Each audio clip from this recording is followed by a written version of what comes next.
what I always like to do, I like to close the space, just a moment of silence. There's a lot of energy and just solidarity that I want to give appreciation to families and also the people that lost their lives. So we can just give a moment of silence and just be thankful for that, that we have the ability to change the world that we want to see, and also take up space in memory of the lives that were taken and know that their life was not lost without a force of energy that will move us forward. They will be remembered. And just slowly take some deep breaths.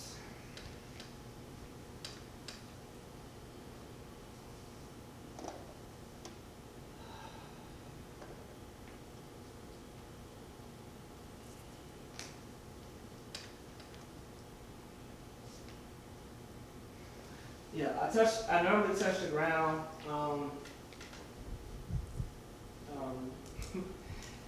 Sometimes I'm getting more connected to like the spirit and just my ability to be free and uncomfortable with doing things that society has taught us to tap out of. And when I touch the ground, I just know that the vibration, the earth welcomes better relationship. That we give thanks and recognition for people who are back into the earth, and we are breathing in the air of our ancestors. We are eating the vegetables and fruit of our ancestors is in us, and I just have to recognize that, remember that this world is not too big to change. Earlier today I was somewhere, I think I was in downtown St. Paul, and I always tell my kids this.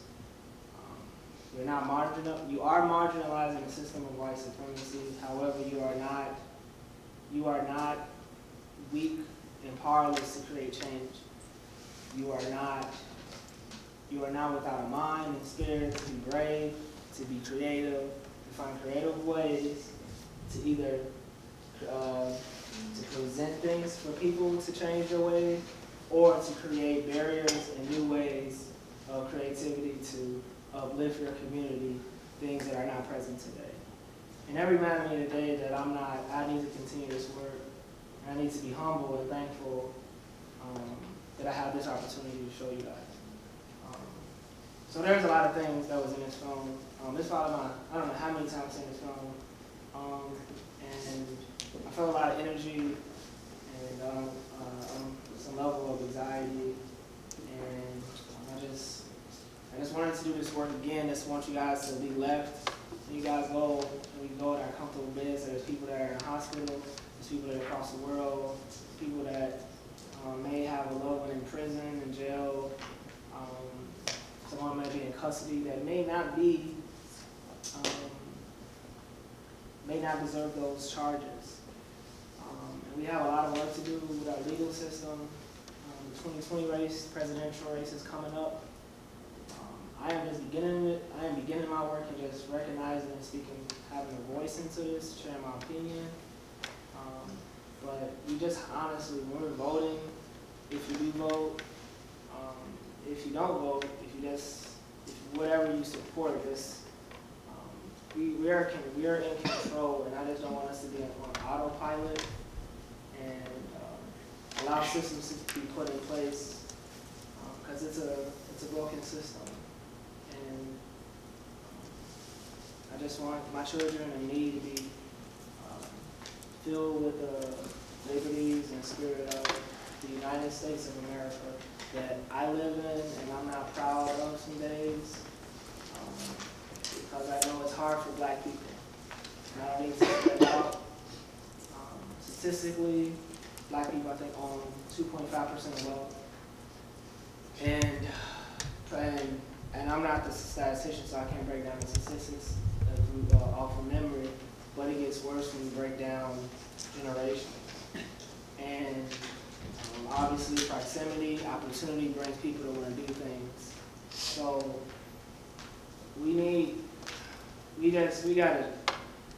the world's getting smaller, money's getting tighter, and it was just a recent police shooting this week, so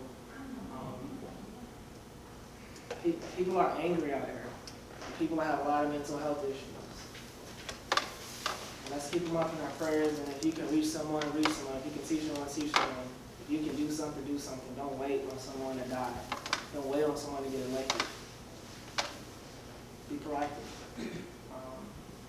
I'm getting better at my speaking, so sometimes I talk in circles. But it's just me being an artist, so I don't really visually articulate my thoughts. Thank you, Eastside Library, for giving me the space. I don't know if you guys want to share anything, please share. Please share something, because I don't know people just be silent and write down the answers. Hi. Well, I just wondered where else is this new film is being seen? That's a good question.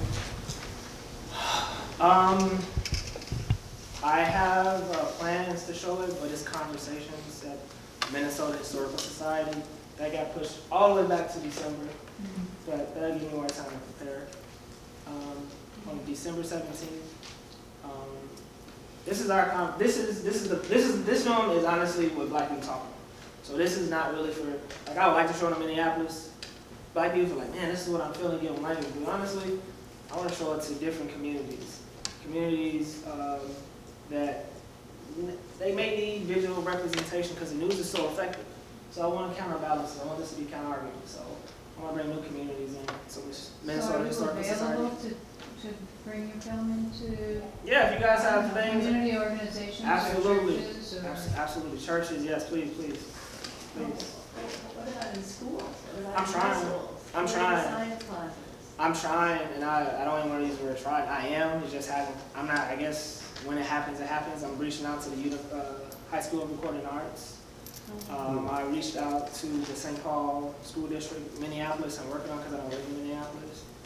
But I talk to a lot of people. I email. I'm very proactive in my attempt to network with people and collaborate. A little aggressive at times, but sometimes these things take time. They do, and I get people are comfortable or they're so busy with their life, but I am trying. I really want teenagers to see this, and some teenagers in passing the caps off, they did leave impact with the impact on them. Like, wow, yeah, this is what I'm feeling. This is what I'm angry, and I want to do more in my community in a positive way, or speak truth to justice. I saw over here. Mm-hmm. Yes. I want to speak to the comment that you made, which is right on point. Good.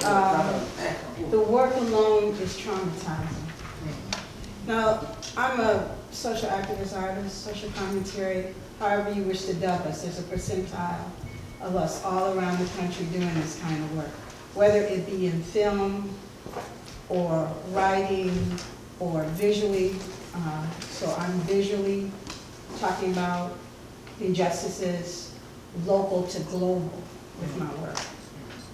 And that's where we are when we're creating these images, how we feel when we're actually placing them and developing that concept. It is traumatizing for us to have to get this out to people that haven't really recognized and identified what this situation just happened. And then I'm talking about having a redemptive, clause with it. And what are we going to do about it now? Now that we put it out here for you to see fully. But I don't think people really understand as social activist artists, as social commentary artists, as doing that work proactively on the front line. I started at a very young age with my mother. She was an activist, as well as an educator and church clerk. So I come from a faith-based family, and we're out on the front lines doing this work. And it is not easy work to do, but it is necessary. So this is how we affect change in our own way. But I just wanted to say that I was in agreement with you when you made that statement. The work alone is traumatizing. You have to sit with it and get it out in such a way to speak to people that you can understand what we're trying to say, what the issue is, and what are we going to do about it now. I'm sorry, you said social? Well, I just say I'm a social commentary artist. My name is Simone Spruce, and I moved here 2 years ago from Rhode Island. But I've been doing my work for a long time, hopping state to state with my studio and doing the work that I do from a local to global issues. And I have a new project coming up very soon talking about the housing issue that is nationwide and also Minnesota Nice. Just what I've been into in the stream, living here. Thank you. Sir. I thank you for making this film. I found it, sometimes you can find some documentaries that are dry and listless. This was artistically done, just visually stunning. The editing, I'm a movie buff, and as well as a social activist and an organizer. And I'm just sucked into it visually, just from the different cuts and how you had things framed and how you had little things. I mean, your attention to detail is great. There's a few typos in some of the text, I'm sure, but as a visual statement, that is bringing a very powerful message and a very, as the sister said, a very necessary message to be shown. At some point, I'd like to, we discuss what choices you made to different things and where it's up. But what you did in framing it, and putting people, from what I've seen and stuff, I think it's very right on, and it's a well-made thing. Yeah, I was looking at it like, dang, I should have added this, I should have did this. Thanks, but yeah, I'll share it with you, the typo. Yeah. No, I also wrote in LA. I'm from Los Angeles. I know stuff about me, and I wrote theater reviews, so I'm very, and I just really attention to detail. Let's talk, please. Yes. Talk, Yes. please. Let's talk. I mean it. Hi. So you learn. Wait, I'm sorry. Sorry. I'm Terrell. Actually, I am one of those individuals that you've seen on TV or the documentary. But I also believe it's the relationship that we have. How many of us have relationships with individuals that don't look like us? Yeah. How many of us have had dinner with a person that don't look like us, don't talk like us, don't act like us? That's where it has to start. And what do we do after the march? Because I know there are a lot of people that are pissed off because the 94 is blocked and they got to get their kids. And the only way that they can actually have it hit home is because somebody pissed them off because they're on the highway. But we have to develop those relationships. And as a result of the way that we've been programmed, we say, oh, it's not me, it's not on my front doorstep. This happened to me in 2014. I was laid out, dog chewed to my ribs. And I have a checkered background, so they can, marginalize me. They can start me with that. Give him a record, and everything that he does from that record means nothing. I want to commend you. I want to say thank you, because, I had a hard time just even making it here. And if it wasn't for my significant other just being able to be here, saying, hey, don't you remember blah, blah, blah, this came up on Facebook. Those are the things that are going to make a difference. We cannot get comfortable, and that's what happens. We want to point, we want to blame, and as my man says here, while we're arguing about this white people or that black person, if we aren't able to see past that, then they're doing the bigger works behind closed doors. So we become pacified, and it's okay. But if you keep that pit in your stomach and that lump in your throat that you see as a result of what you just seen in this documentary, that is what I use as a catalyst to supersede some of the barriers, to transcend some of the barriers that I've been confronted with. Because I know he has his work cut out for him.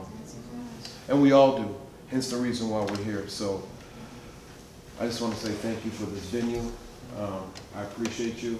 It hit home. It always does, and it lets me know I still have work to do. So, thank you. Thank you for your energy over there. Thanks for releasing and not keeping inside your shirt. That's really important about who you're having dinner with and making sure that they're not doing their work. And you guys, again, the media is a powerful tool of propaganda, and it's being played, continues to be played upon us and separate and divide us. I don't know. So black media is important. Alternative media is important. Countering arguments, if you need to check people, as we would say, check the person if they say something, correct them. Don't let little bias, comments, judgments prejudice continue to live, because then they'll grow into our kids growing up, in the same world that I grew up in and my parents grew up in, and that shit gotta stop. Excuse my language. Yeah. I really enjoyed in the sense like it was meaningful for me, not enjoyed like I found it entertaining. I appreciate the effort that you put into making this film, and I just wanted to take a moment to commend your hard work, because I know that it can be very emotionally difficult to create something like this and to go through all the research that you had to read and conduct all the interviews. So I just wanted to commend you for that, because I know you put a lot of work into it and it shows. And as someone, I work as a nurse for various Hennepin County correctional facilities. So I don't work for law enforcement and I don't work in the judicial system, but I do see a lot of injustices within the correctional system. And I think one big takeaway for me, even though I'm not a correction officer, I'm fairly new to working in corrections. I've been a nurse for 7 years, but this is my first year being in corrections. And one big takeaway for me tonight is what you reemphasized over and over of holding people accountable. If people are given a responsibility in a public office, then they need to be held accountable to be serving the public. And so I think sometimes if someone holds a lot of power, they get away with things that they shouldn't. And so for me, I think this really inspired me and like set wheels turning in my head to not be, what's the word? Not be just Complacent. like complacent, thank you. Not be complacent when I see injustices, big or small, because essentially then I'm implicit. And yeah, so this really struck a chord with me, so I wanted to share that with you and also say thank you for the work that you did to make it. I know it's hard for you. Being a nurse and then in the corrections and they just do whatever they want. Oh, yes, ma'am. Yeah, I just wanted to compliment you for using your own process in vulnerability and trauma in the film. It's real humanizing and it makes it easier to take in the rest of the content. And then, of course, for your integrity to continue. Yes. Do you know, are you familiar with Al Diddy? I am not. Okay, well, I don't know if I could just shift this in space, but when they were occupying the 4th precinct, my understanding was that they decided they were gonna raid and get rid of the people that were there. Mm-hmm. They were gonna send in the solid waste people, the garbage people. And with the police first, followed by the garbage people throwing everybody's things away. And I worked for solid waste and recycling, and Al Diddy was the foreman, and his workers came to him with their concerns. A lot of them lived in North Minneapolis. And they said, we don't feel safe, we don't feel comfortable, we don't think we should have to do this. We're not trained, we're not law enforcement. He went to the director, and the director told him, you don't have a choice. And he was in this dilemma. He didn't know what to do. He called the news media, which is supposed to be confidential with their sources. And he shared with them about the raid. And it was put out there. And I guess the police were livid, really angry, because they couldn't go forward with that raid because of that. And my understanding was the police wanted a scapegoat. They wanted somebody to be held accountable for that.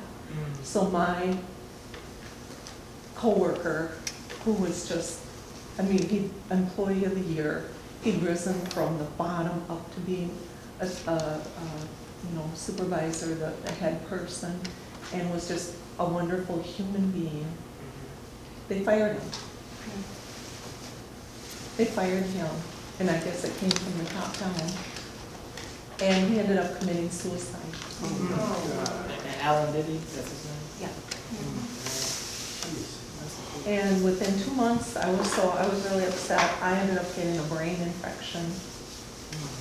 And I was on lockdown in the psych ward for several months after that.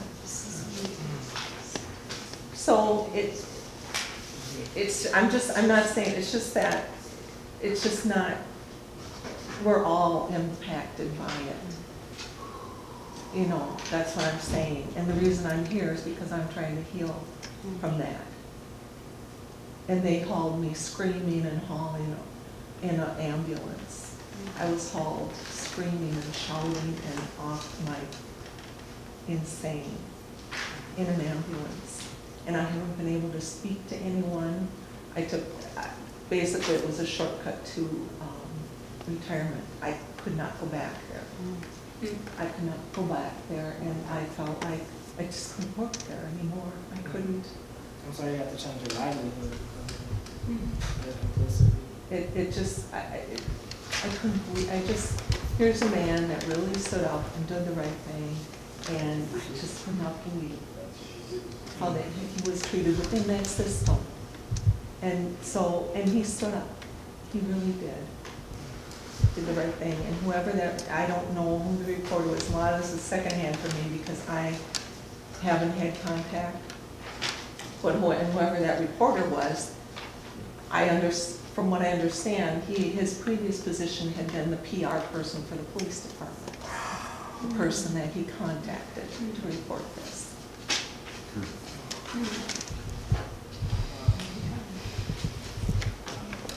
So, yeah,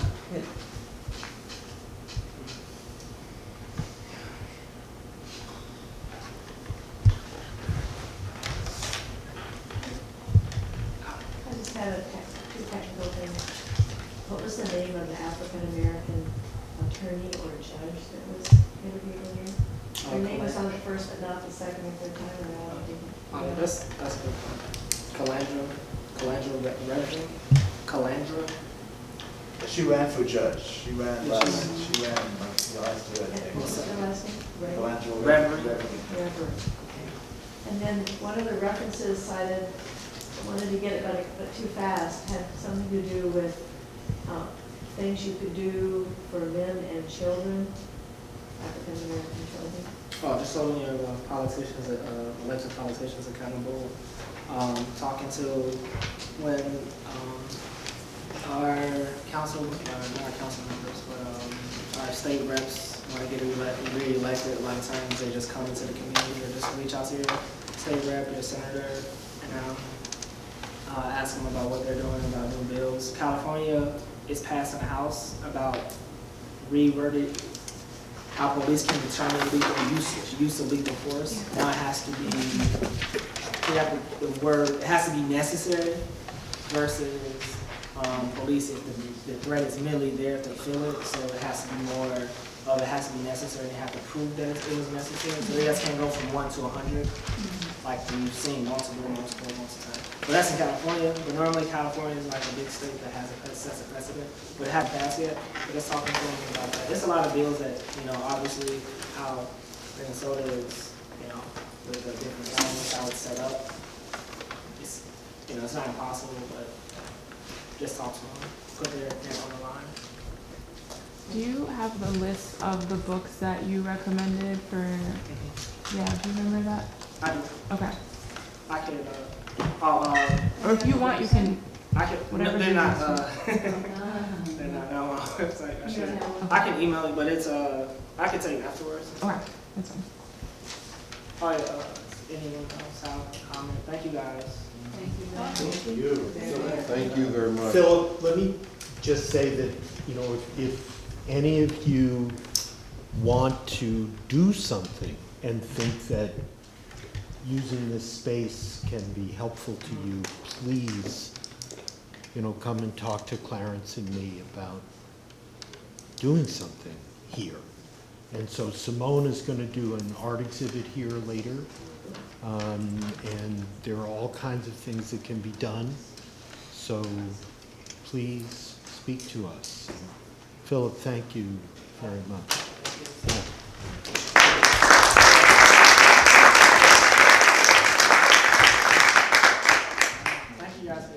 this is important, like, the time is not free, so I appreciate it. I have copies of, I have 3 copies of the DVD if anyone wants to purchase it, share with their family or inner circle. Thank you.